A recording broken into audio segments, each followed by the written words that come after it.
Chapter 1: A Day in the Life of Paul Bunyan. Deep in the heart of the Pacific Northwest, nestled among the towering evergreens and rugged mountains, lay a bustling logging camp. The air was filled with the sounds of axes biting into wood, saws grinding through tree trunks, and the laughter of hard-working lumberjacks. The sun had barely risen when the camp came to life, and the lumberjacks gathered around a long wooden table for a hearty breakfast. Among them was the legendary Paul Bunyan, a towering figure with a bushy red beard and a twinkle in his eye. Seated beside him was Babe, his loyal blue ox, who chomped contentedly on a bale of hay. "Morning, Paul," called out Tom, a fellow lumberjack with a friendly grin. "How'd you sleep?" "Like a log, Tom." Paul replied with a chuckle, wiping his mouth with a checkered napkin. "I'm ready for a full day of chopping and hauling." After breakfast, the lumberjacks grabbed their axes and headed into the woods, their spirits high and their muscles ready for a day's work. Paul and Babe led the way, with the giant lumberjack effortlessly felling trees and the massive ox hauling them back to camp. Throughout the day, Paul and the other lumberjacks exchanged stories, jokes, and words of encouragement. The camaraderie among them was infectious, and even the toughest tasks seemed manageable when they tackled them together. As the sun dipped toward the horizon, the lumberjacks returned to camp, their axes slung over their shoulders and their faces flushed with the satisfaction of a job well done. They settled around a roaring fire, the flames casting flickering shadows on their faces. Paul took out his harmonica and began to play a lively tune, while the others tapped their feet and clapped their hands in time. The music filled the night, and the laughter of the lumberjacks echoed through the forest. As the fire burned low, Paul leaned back and gazed up at the stars, a thoughtful expression on his face. He was grateful for the friendships he had found at the logging camp and the sense of purpose that filled his days. He couldn't help but wonder what new adventures lay ahead. Little did he know that a fierce rivalry and a thrilling competition were just around the corner, waiting to test his strength, his wits, and the bonds of his friendships. Chapter 2: A Rivalry Begins. The following morning, a buzz of excitement filled the logging camp. Word had spread that the logging company was organizing a high-stakes competition, the Great Timber Race. The team that could harvest the most timber in a week would win a substantial cash prize and bragging rights for a whole year. As the lumberjacks gathered around the campfire to discuss the contest, a newcomer strode into the camp. He was a tall, lean man with slicked back hair, a sharp nose, and a sly grin. He introduced himself as Silas "Slick" McFadden, a self-proclaimed champion lumberjack from a rival camp. "I've heard about this little competition," Silas drawled, eyeing Paul Bunyan with a challenging smirk. "and I thought I might join in the fun. I reckon I could teach you lumbering lummoxes a thing or two about chopping wood." Paul's brow furrowed, but he didn't rise to the bait. "The more, the merrier, Silas. May the best team win." Silas snorted. "Oh, they will, Bunyan. They will." Over the next few days, the logging camp buzzed with anticipation. Teams were formed, and the lumberjacks began to devise their strategies.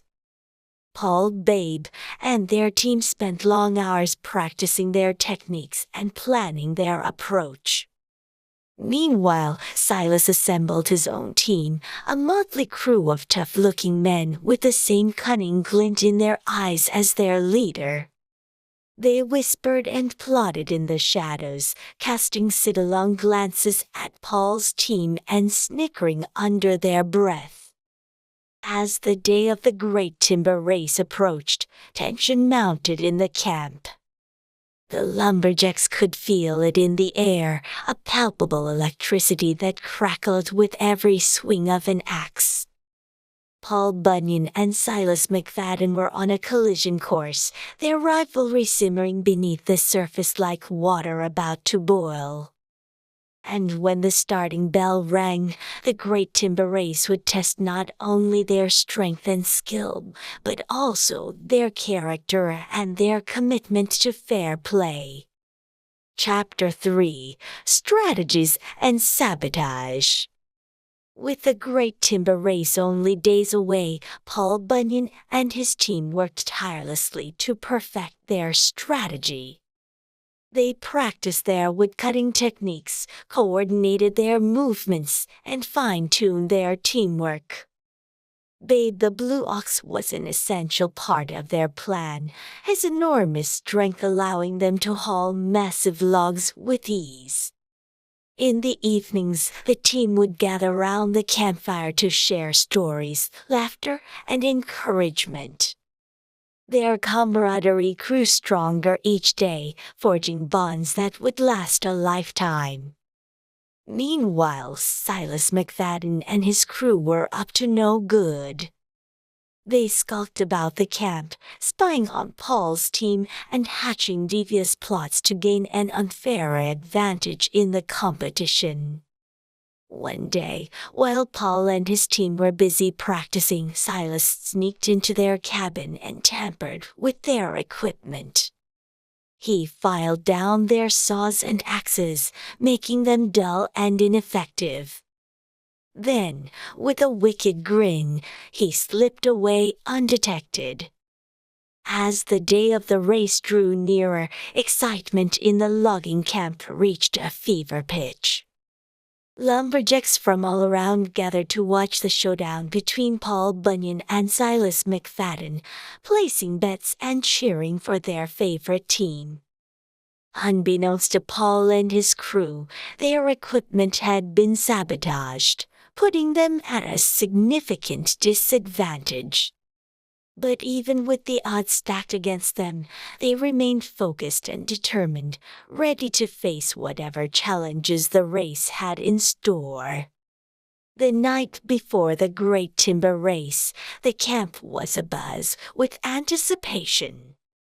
Lumberjacks huddled around campfires, discussing the upcoming contest and sharing their predictions. Paul and his team sat together, their spirits high and their hearts full of hope. As they settled down for a night of rest, they knew that the following day would test not only their strength and skill, but also their resilience and the strength of their friendship. Chapter 4: The Starting Bell. The morning of the great timber race dawned bright and clear, with the sun casting golden rays through the towering trees of the Pacific Northwest logging camp. Lumberjacks from near and far gathered to witness the epic showdown between Paul Bunyan and Silas McFadden, their faces a mix of excitement and anticipation. At the starting line, both teams stood tall and ready, their eyes fixed on the forest ahead. Paul Bunyan, towering above the rest, patted Babe the blue ox on the flank, his face set in determination. Beside them, Silas McFadden smirked, confident that his cunning plans would secure his victory. The race official raised his arm, signaling for silence. The crowd held its breath as he shouted, "On your mark, get set. Go!" The starting bell rang out, its resonant clang echoing through the forest. Without a moment's hesitation, both teams sprang into action. The sound of axes biting into wood and the rhythmic sawing of logs filled the air, accompanied by the shouts of encouragement from the gathered spectators. As the day wore on, it became clear that something was amiss with Paul's team. Their axes and saws seemed to barely make a dent in the towering trees. Paul, sensing that something was wrong, inspected their tools and discovered Silas's treachery. Their equipment had been sabotaged. Despite the setback, Paul's team refused to give up. They sharpened their tools and redoubled their efforts, working tirelessly to catch up with Silas's crew. All the while, their spirits remained unbroken, their camaraderie shining like a beacon through the challenges they faced. In the meantime, Silas and his team had built a considerable lead.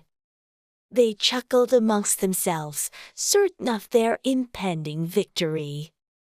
Little did they know that Paul Bunyan and his team, fueled by determination and the bonds of friendship, were steadily closing the gap. As the sun began to set, the teams found themselves neck and neck, their exhaustion tempered by their unwavering resolve.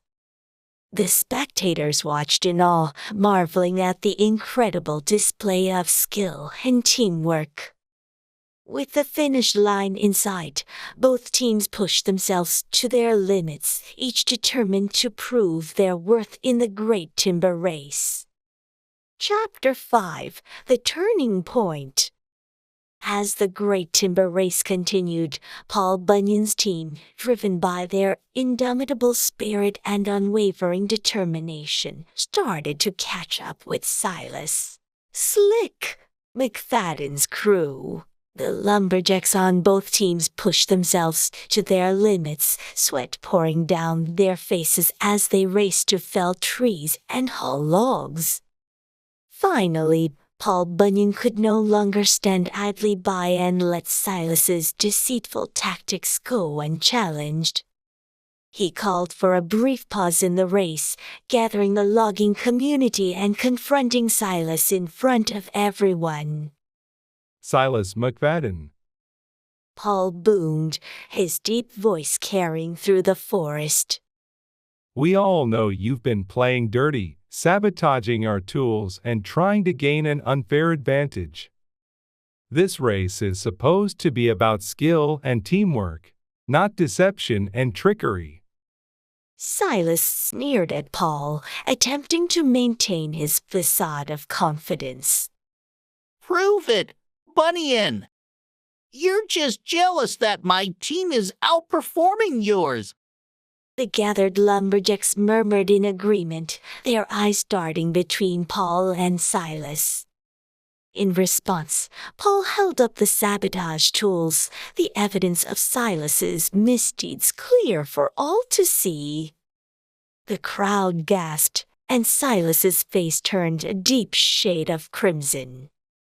Unable to deny his actions any longer, Silas begrudgingly admitted his guilt. All right, fine. I did it. But what are you going to do about it, Bunyan? The race is still on. Paul stood tall, his eyes filled with determination. We're going to continue this race, but we'll do it the right way. No more tricks, no more sabotage. Just good, honest competition. May the best team win. Inspired by Paul's words, the logging community rallied behind him, ready to face the challenges ahead with renewed vigor. The race resumed, and with the spirit of camaraderie and fair play restored, both teams found themselves working harder and more efficiently than ever before. As the sun dipped below the horizon, casting long shadows across the forest, the race reached its critical point. The teams, neck and neck, pushed themselves to the brink of exhaustion, their eyes focused on the finish line that loomed ever closer.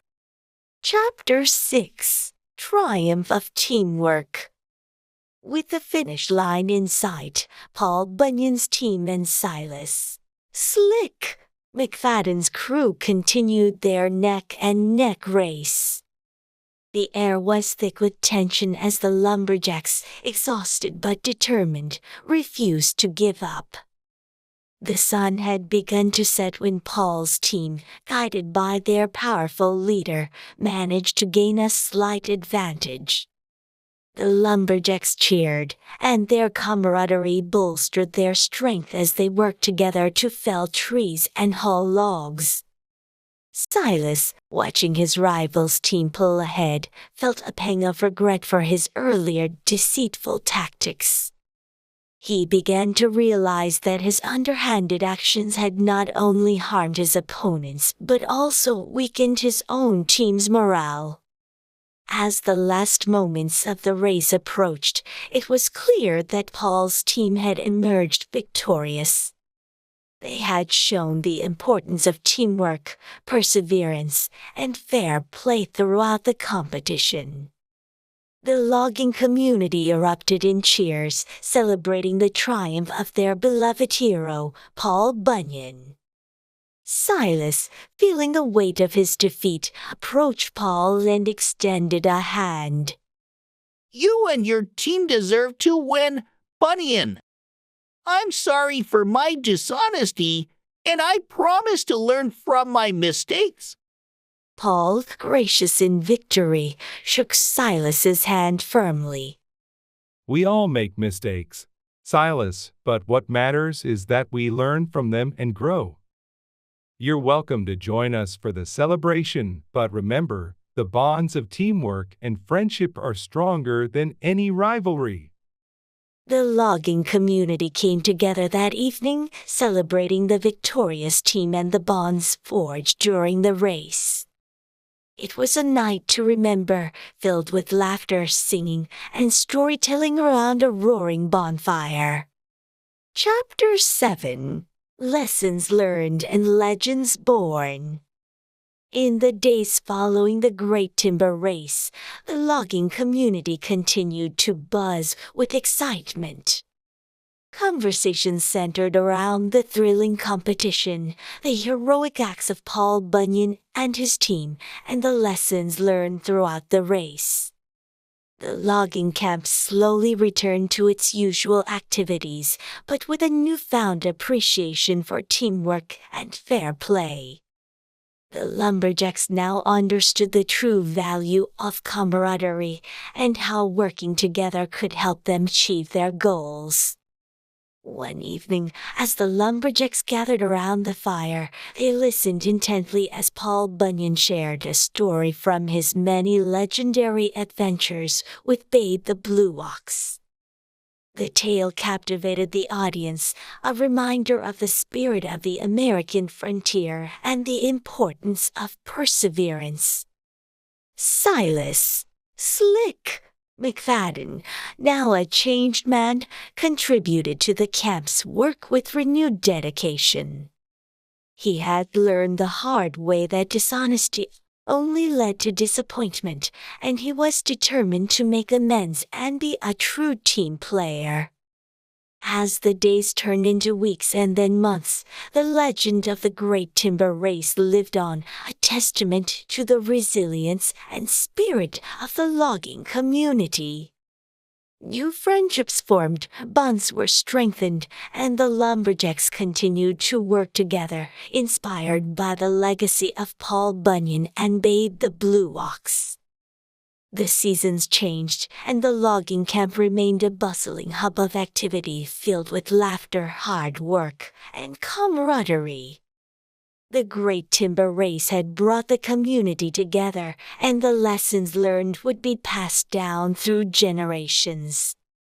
And so Paul Bunyan and Babe the Blue Ox continued their legendary adventures, traveling the American frontier and forever embodying the spirit of teamwork, perseverance, and friendship that had made the Great Timber Race such an unforgettable event.